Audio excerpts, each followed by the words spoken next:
Camaradas, amigas, amigos, companheiras, companheiros. Hoje eu tô aqui para mais um vídeo, para falar de mais coisa ruim, não é mesmo? Estamos aqui para falar sobre o problema do cálculo econômico no socialismo. É um livro do Ludwig von Mises, que é um autor da escola austríaca. E bom, o objetivo central da obra do Mises é explicar por que no socialismo o cálculo econômico seria impossível. Mas o que é o cálculo econômico, né? A gente tem que começar por aí, pelas perguntas básicas, né?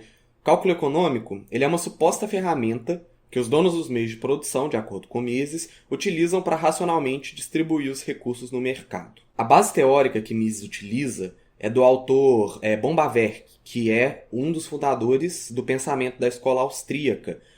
E é preciso ler o Bombaverk para entender de onde vem essa noção de valor que Mises coloca dentro da sua obra. E o raciocínio dele não pode se confundir com os raciocínios dos liberais clássicos, como Adam Smith, David Ricardo, que esses acreditavam, assim como o Marx, que o valor advinha do trabalho. Não é o caso de Mises, muito menos o caso de Bombaverk. Para quem quiser e tiver interessado, existem duas obras do Bombaverk que são interessantes de serem lidas, e elas são O Capital e Juro e História e Crítica das Teorias do Juro. São duas obras interessantes que eu tive que ler para poder abrir essa discussão sobre o Mises, né? Porque o Mises é um autor que não traz propostas interessantes de forma alguma para a discussão, né? É um autor que deixa muito a desejar, até para os níveis da escola austríaca.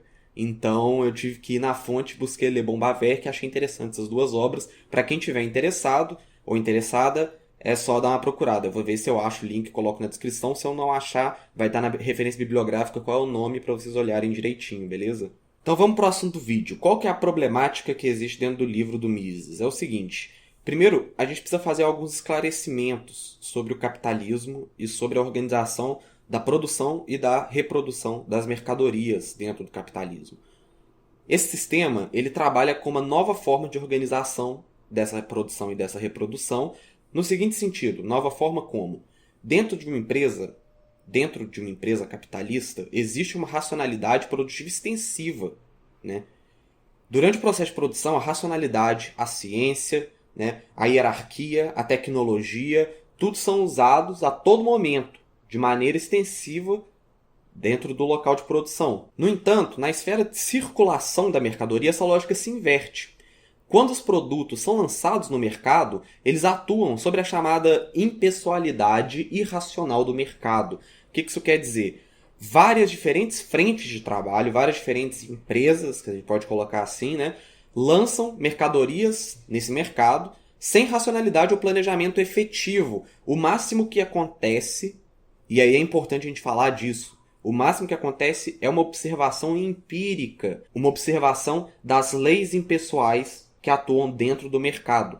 Visa oferta, demanda, preço, etc, etc. As leis que são colocadas dentro da economia política burguesa e são defendidas de maneira como se fossem estruturas eternas ou estruturas imutáveis, né, pelos seus apologistas do capital.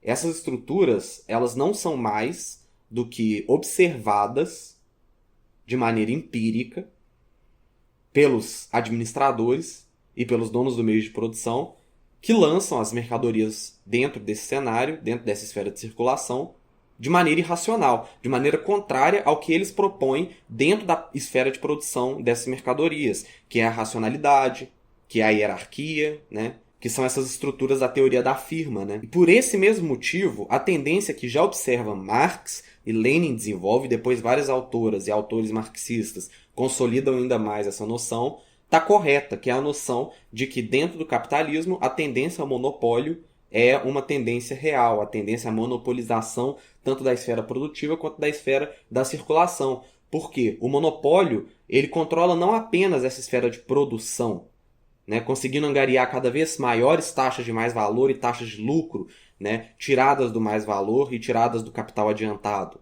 Mas mais que isso, eles controlam também a esfera de circulação das mercadorias e, portanto, eles têm maiores ferramentas de um trabalho mais racional nessa esfera, que não é o caso do que propõe o liberalismo. Uma vez que apenas essa empresa, esse monopólio, idealmente, né, óbvio, uma vez que só ela vai estar atuando sobre essas leis impessoais do mercado. Nesse sentido que a gente está falando, o liberalismo age no máximo observativa e empiricamente quando se trata das impessoalidades do mercado. Apesar dos apologistas do capital se convencerem de que existem leis imanentes, né, ou inerentes e alguma espécie de racionalidade por trás da anarquia produtiva, ela não existe de fato. O que existe é a observação, a tendência de ação diante de um fato concreto. O melhor exemplo que eu posso dar disso vem propriamente do argumento liberal, da teoria da firma e da racionalidade que supostamente existe dentro da esfera da circulação. Qual é esse argumento? A doutrina, para ela se consolidar, a doutrina liberal, é preciso que grande parte da oferta das mercadorias advinda das empresas seja incompatível com o mercado e, portanto, elas encerrem as atividades, né? Elas cheguem à falência. Não existe racionalidade alguma nisso, nem em termos sociais e muito menos em termos econômicos, que visa a melhor maneira de alocar recursos escassos dentro de um setor produtivo. E aí a gente entra um pouco na visão do Mises, da obra dele, né, do cálculo econômico sobre o socialismo. Né? Só que a gente pode ir mais além da visão dele sobre isso e entender o que Mises entende pela própria esfera de produção, pela própria organização capitalista como um todo. O que ele entende sendo essa esfera toda. É assim que ele inicia a obra dele, essa obra, o Cálculo Econômico sobre o Socialismo. É assim que ele inicia, tá na página 17. Abre aspas. Vai estar tudo na referência bibliográfica, tá? Abre aspas.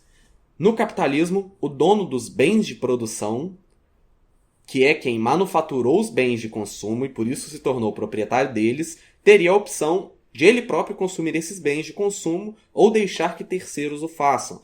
Em seguida, ele continua na página 23. Em geral, o homem que conhece sua própria mente está em posição de avaliar quaisquer bens de ordens mais baixas, e sob condições simples, é também possível que ele forme algum julgamento sobre a importância para ele de alguns bens de ordem mais altas. Mas, nas situações em que o cenário é mais complexo e há mais interconexões que não são facilmente discerníveis, meios quais sutis devem ser utilizados para se obter uma avaliação correta dos meios de produção. Isso está na página 23. Bom, a gente pode começar por aí, né? No capitalismo, os donos dos bens de produção, como o Mises chama meios de produção e reprodução do capital, né? E das mercadorias, eles não manufaturam nada. Para começar aí, né? Uma vez que eles não desempenham um papel ativo na divisão social do trabalho. Né? Eles não participam. A burguesia não trabalha. Né? Quem produz, quem manufatura são os trabalhadores, são as trabalhadoras. E olha só, os próprios trabalhadores, pasmem, são os que não têm acesso a esses bens de produção. Né? Eles podem ter acesso aos bens de consumo, alguns bens de ordem mais baixa, alguns outros de ordem mais alta, aos bens de produção, né? Aos meios de produção, vamos chamar da maneira correta, aos meios de produção, eles não têm acesso. Né? E mais do que isso, eles são vistos pela legitimidade burguesa, que é posta de maneira coercitiva pelo Estado burguês, né? Que a gente tem que falar e tem que reafirmar toda vez que o Estado é um Estado burguês, né, que as ordens e as estruturas que atuam sob esse Estado estão em prol da ditadura de classe, da legitimação da exploração da trabalhadora, do trabalhador em prol do mais valor e da reprodução do capital da burguesia. Né, a gente tem que falar isso toda vez, mas tem que continuar falando, vou continuar falando. Né, dentro desse Estado e dentro desse cenário, eles são legitimados como sendo igualmente possíveis donos de propriedade, no caso da força de trabalho que é vendida e submetida ao roubo, né, e à extorsão do mais valor, e, portanto, são vistos de maneiras iguais dentro da igualdade jurídica burguesa como proprietários, né? Como donos de propriedade. Né? Donos de meios de produção, outros donos apenas da força de trabalho para venderem e submeterem a essa exploração, também legitimada pelo Estado, ou morrerem de fome. Grandes opções, né? Pois é. O consumo dos bens produzidos ou dos serviços que Mises nem toca no livro, né, tem nome e tem lógica. Né? Esse consumo ele tem nome e tem lógica. É o meio pelo qual a troca das mercadorias se sustenta na base do adiantamento do capital em prol de uma troca favorável no mercado. Ou seja, resumindo, o que isso significa em palavras mais simples? É utilizar o capital para a compra de mercadorias, que no caso é a força de trabalho, né, é o capital constante, etc, etc. A valorização desse capital no processo de produção, modificando a mercadoria, o bem final, né? E, portanto, a venda lucrativa. Marx chama esse círculo, né? E essa circulação dessa lógica da mercadoria de DMD' no capital. Ou seja, para resumir ainda mais, a premissa do Mises começa incorreta. A premissa, inclusive de Bombardier, mas falando de Mises, a premissa de Mises sobre o capitalismo e sobre os donos dos meios de produção já começa incorreta. Seguindo um raciocínio sobre a problemática do cálculo econômico, a gente vai seguir a linha que Mises segue no seu raciocínio, que é a seguinte: o cálculo econômico ele atua sobre o mercado e mais especificadamente sobre a esfera de produção. E para atuar na esfera de produção, eles têm como base a esfera de circulação dos produtos e das mercadorias. Isso porque, dentro do livro dele, ele utiliza como base argumentativa e base sólida para a formação da teoria dele sobre o problema do cálculo o valor de troca das mercadorias. E ele continua: se não tem propriedade privada dos meios de produção, não tem mercado. Vamos lá. Acompanha comigo aí, eu sei que é foda. Acompanha comigo. Se não tem mercado, não tem preço. E se não tem preço, não é possível realizar o cálculo econômico. O que ele quer dizer aqui, de fato? O que ele quer colocar aqui, de fato? Me parece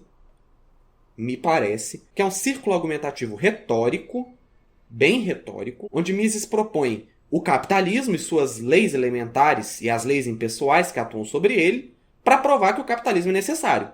É isso que me parece a lógica do livro do Mises. Me parece uma retórica circular que bota o capitalismo como premissa para a existência do capitalismo.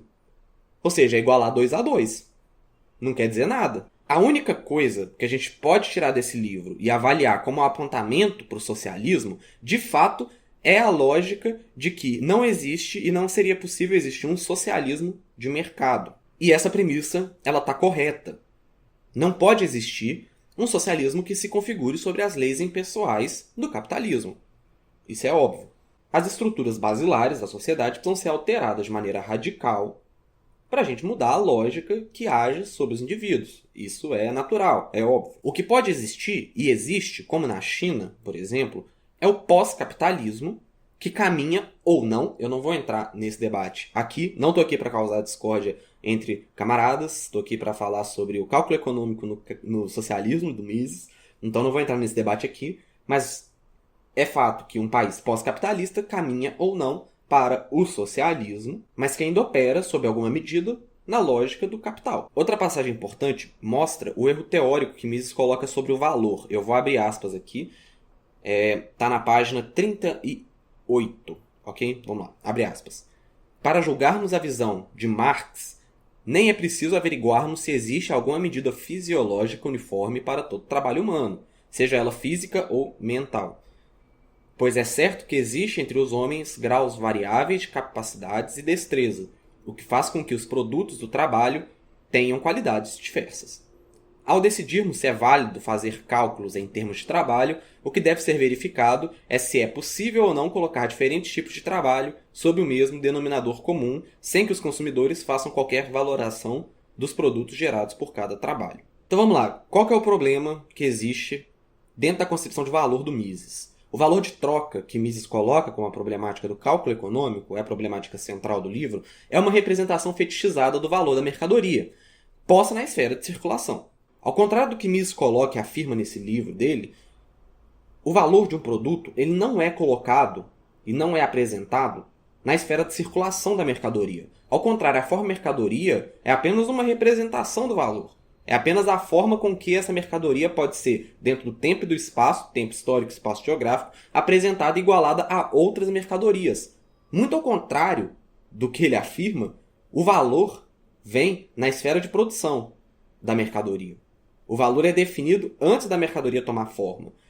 Isso porque valor é trabalho. A relação de troca de mercadorias não é o agente central de avaliação quantitativa do valor.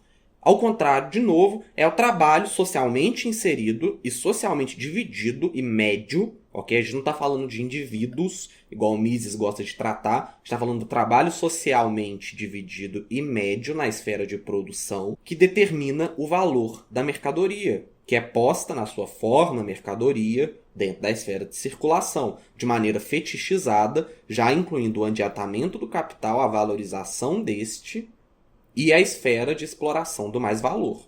Para quem tem alguma dúvida em relação à teoria do valor de Marx, eu tenho algumas passagens e alguns capítulos, seções e obras que eu vou recomendar aqui para vocês. Não vou citá-las integralmente, senão ficaria gigantesco, mas vai estar tudo na referência bibliográfica para quem tiver interesse em ler. Se eu achar o link eu coloco também, de PDF, etc, etc. Mas está na referência bibliográfica, provavelmente com um clique você acha. Vamos lá. Eu recomendo para quem tem interesse em entender, de fato, a teoria do valor e Marx, a seção 1 e 2 do Capital volume 1, é o básico. Também do Capital volume 1, eu recomendo a seção 5 e 6. Recomendo a seção 1 e 2 do Capital volume 2. O capítulo 20, que se chama Reprodução Simples, do Capital volume 2. A seção 1 e o capítulo 47, que chama Gênese da Renda Fundiária Capitalista, do Capital volume 3. Recomendo a seção 2 e 3 dos Grundrisses. Recomendo o caderno 1, que tem o título Trabalho Estranhado e Propriedade Privada dos Manuscritos Filosóficos e Econômicos do Marx. E um livro do russo Isaac Rubin, que se chama A Teoria Marxista do Valor, que é muito bom também. Mas voltando aqui, eu vou dar um exemplo que clareia muito e deixa muito mais fácil entender sobre essa questão da esfera de produção e esfera de circulação. Ele é o seguinte: dentro da nossa sociedade, cada vez mais se amplia o setor produtivo por encomenda. Olha que engraçado. Cada vez mais a produção responde à demanda prévia e não o contrário, como é a proposta do livre mercado, que é colocar as mercadorias na esfera de circulação gerando oferta, para igualar a demanda. Dentro desse cenário do livre mercado, essa proposta de inserir as mercadorias dentro da esfera de circulação, ela é feita de maneira empírica, como eu tinha dito, é uma observação empirista da realidade, como eu tinha dito, e então, cada vez mais a tendência é a ampliação da demanda vir antes da esfera de produção, inclusive. Ou seja, para resumir, contrariando amplamente a visão basilar teórica da escola austríaca, cada vez mais tem se dado importância ao capital fixo em vez do capital variável. E bom, a problemática da obra ela se estende na medida em que o Mises faz apologias ao sistema capitalista e ao cálculo e à impossibilidade desse cálculo ser feito de maneira concisa dentro do socialismo. Como a gente explicou aqui, as esferas são desconectadas uma da outra no que tange a racionalidade. Uma é extremamente racional e científica, e a outra é completamente irracional e presa à impessoalidade das leis do mercado. E sempre perguntam, eu sempre vejo essas perguntas acontecendo, além do e o cálculo econômico. Quando você responde o cálculo econômico, as pessoas perguntam: beleza, então mostra uma maneira melhor de distribuir a produção no mercado, ou a produção na sociedade, Primeiramente, a gente já esclareceu qual é a demagogia que tem e que existe na afirmação que observar a realidade e responder a ela pode se chamar de cálculo. A gente já respondeu isso, a gente já afirmou e já mostrou com todas as letras qual é a demagogia presente nessa afirmação, que ela não é verdadeira. Segundo, muito que bem, vamos lá, vamos responder. Para apresentar algo melhor, que é a ideia do cálculo econômico, não é preciso nem a gente sair da esfera do capital. Como a gente viu, a tendência do capitalismo moderno é ir de antemão às ideias que Mises propõe dentro dessa obra. Mas saindo da esfera do capitalismo, que é onde a gente gosta de atuar, a solução é muito simples. Ela se torna muito simples na medida em que a gente organiza a esfera de circulação das mercadorias da mesma maneira que a gente organiza a esfera de produção, de maneira racional. Quando o valor é analisado da sua forma real e não da sua forma fetichizada, isso é, quando o valor é analisado dentro do contexto do trabalho socialmente médio colocado na confecção dos bens de consumo e de produção, então isso fica ainda mais fácil. Primeiro, é preciso extinguir a reprodução do capital sobre a lógica do mais-valor. A gente tem que começar dessa premissa. Porque com isso, a representação que toma os bens na esfera da circulação não são mais fetichizadas na medida em que elas representam o valor real do trabalho socialmente médio dispendido por quem verdadeiramente produz, e não quem Mises fala que produz alguma coisa e manufatura alguma coisa e não produz nada. Segundo, é preciso existir uma dura e consensa democracia proletária dentro da realidade produtiva, porque assim é possível a gente condensar de maneira central a produção em meio a decisões descentralizadas. Terceiro, é preciso tirar da mistificação capitalista a demanda e o processo de demanda sobre os bens, para a gente saber o que de fato resulta em uma demanda elástica e o que de fato resulta numa demanda inelástica e universal para o povo. Para isso, é preciso que a esfera de circulação e de produção atuem juntas para responder sempre e universalmente às demandas inelásticas, e não para poucos, né? Como acontece no capitalismo, e essas demandas inelásticas sendo não mistificadas, e oferecerem também, de acordo com a necessidade geral e o grau de decisão tomado pelo povo, pela democracia proletária, ofertas para as demandas que são elásticas dentro da medida do possível. E por fim, como não podia ficar de fora, é preciso reestruturar o processo de produção e reprodução dos bens para que esses atuem de acordo com as necessidades das trabalhadoras e dos trabalhadores, da classe que trabalha, né? Assim como o restante das estruturas capitalistas que legitimam e que garantem que se mantenha um sistema desumano que priva mais do que oferece e que explora mais do que desenvolve as capacidades individuais da população. O cálculo econômico tem um nome, e o nome pode ser colocado como uma análise empirista da realidade dentro de uma esfera anárquica de circulação de capital que está em constante contraste com uma esfera muito racional, que é a esfera de produção das mercadorias. O cálculo econômico por si só não vai representar nenhum tipo de racionalidade por detrás dessa esfera de circulação do capital. Então, por isso, existe uma falsa apologia e uma apologia retórica e mistificadora que anda em círculos para justificar a presença do capital na sociedade, usando ele próprio como premissa. E o capital faz isso com todas as estruturas que legitimam ele. E é por isso que causa tanto estranhamento na população. Quem fala disso muito é Lukács. O estranhamento sobre o Estado, o estranhamento sobre a justiça, o estranhamento sobre a economia política burguesa, né? A gente sente esse estranhamento porque as estruturas, elas são colocadas como se a gente tivesse sido criado por elas e regido por elas, sendo que no caso foi a gente que criou, foi a gente que colocou elas ali, foi a gente que legitimou ela ali. Em algum momento da história, elas foram legitimadas e atualmente agem como legitimadoras de si próprias. Agem para legitimar a exploração, o roubo e a privação da grande maioria da população, as demandas inelásticas, as demandas essenciais e universais que elas mesmas propõem, que elas mesmas têm. O cálculo econômico é uma fraseologia apologista, justificadora. E em sua realidade, o que existe é uma observação empirista da realidade que responde às leis impessoais que não agem de maneira racional dentro da esfera de circulação das mercadorias. E Mises sabe disso. Mises sabe disso porque ele é um economista. Agora, ele é um economista e ele faz apologia para a defesa do quê? E de quem? E de que programa? E de qual classe? Porque no final nos interessa isso. No final ao povo interessa qual é o programa que esse cidadão está defendendo e quais são os interesses que existem por detrás do programa que ele defende. Porque falar em bem geral, falar em desenvolvimento geral é muito fácil. Defender o programa para a classe que você representa e ser conciso nessa defesa, isso é difícil. Isso que vale, isso que é importante. O socialismo está aí para quebrar as estruturas capitalistas, para revolucionar, ser radical, e dentro da raiz dessas estruturas e destruí-las, e construir uma nova forma de sociabilidade, de reprodução e de produção de bens de consumo e bens de produção para o povo. É para isso que o socialismo existe. Não é para modificar ou para atuar sob a premissa de uma lógica ou de uma estrutura já existente e legitimada dentro da ditadura burguesa. E para isso, os 4 passos que eu falei aí, eles valem sim como argumentação teórica.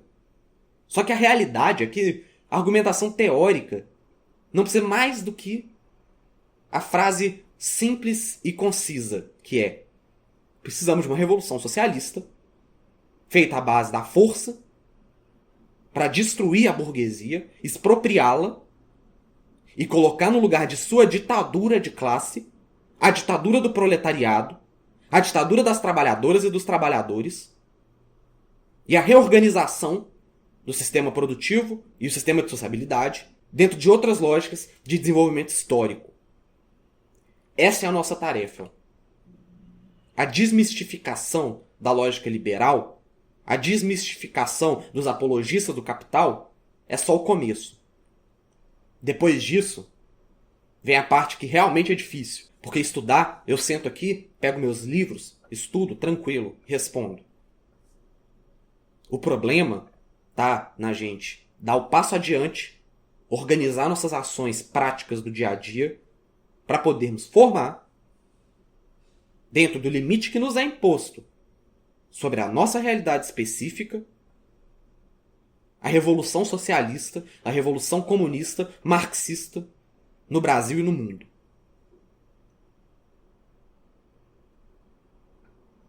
Essa é a nossa tarefa.